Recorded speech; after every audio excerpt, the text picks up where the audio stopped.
If you bring this into your life, your yoga will make things blossom. You've invested a certain amount of time in yoga, it must flower.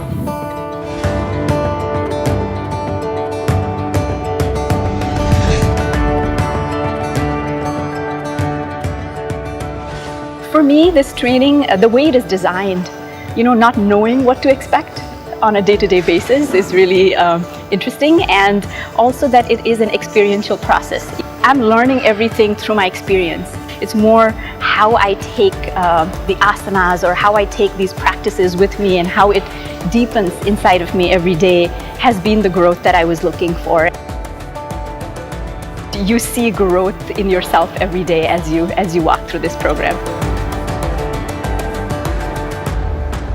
One thing I really enjoyed in this program was the teaching methodology that was used.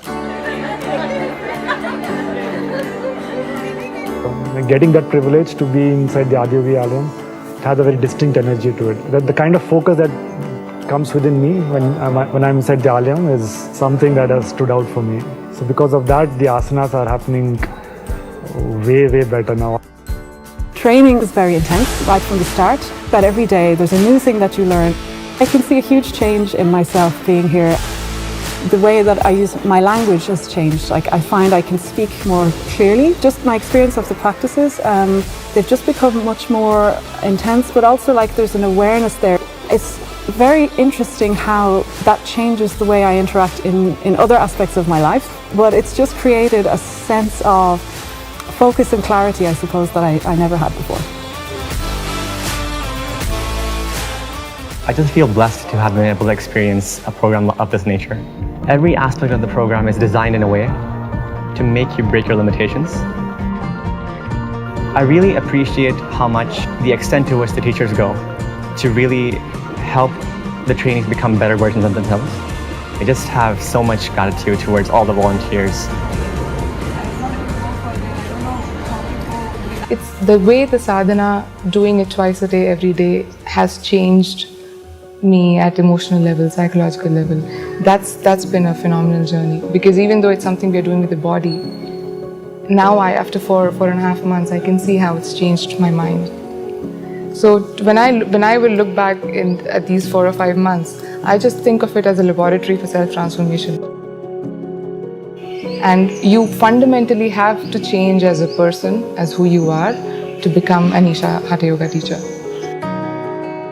But I think the most touching part for me was the Hatha Yoga teachers themselves, because they were really touched by Hatha Yoga deeply, and now they want to just spread this across. So that level of involvement that they have, right, to commit themselves every day and being flexible, right? Whatever is needed, they are ready to do it. Somewhere I think that has touched me the most here. Just the trips we've been on, all of those moments that have been brought into the course to help loosen and lighten things up. Krishna Janmashtami, that was a wonderful day. I really enjoyed that.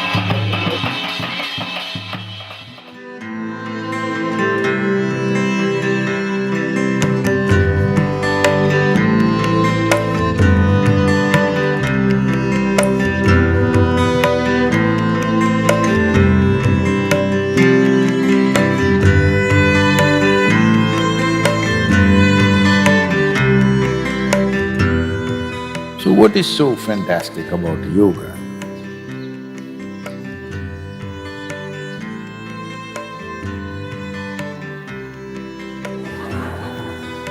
What is so fantastic about twisting my spine to breaking point? Nothing, that's what I'm trying to tell you. The mechanical aspect of it, the technical aspect of it, the intellectual aspect of it. Anyway, a lot of people have started talking in terms of the philosophy of yoga. I want you to understand, yoga has no philosophy. If you're talking philosophy, you don't know yoga. Because yoga means you know. It is not a philosophy. It is a reality that you begin to experience. It is a reality that you arrive into. It is not a philosophy that you drive yourself into. The basic purpose and the direction of yoga is to touch the innermost core. On the surface, we will teach, we will do a yoga studio, we will do this, we will do that. It's okay. What we do in the world is not about us, it's about the world. The activity that you do should not define who you are. You get me? You understand what I'm saying? Always people are trying to define themselves with the activity that they perform.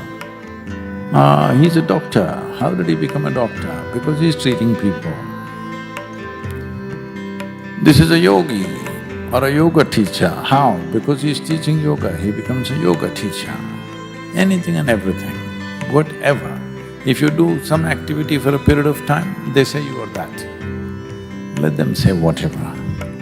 You should not define yourself from the activity that you perform. Activity is not what should define us. Our way of being should define us. You don't have to explain this to anybody. This is how you live. This is very important for you.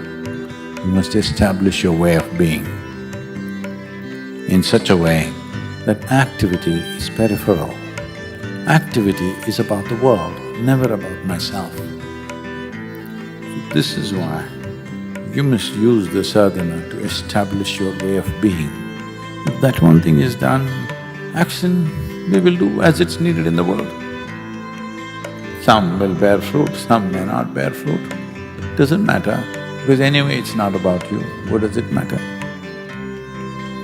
If you bring this into your life, your yoga will make things blossom. Otherwise, it'll do limited things. Don't do that to yourself. I value your life and you've invested certain amount of time in yoga. It must flower.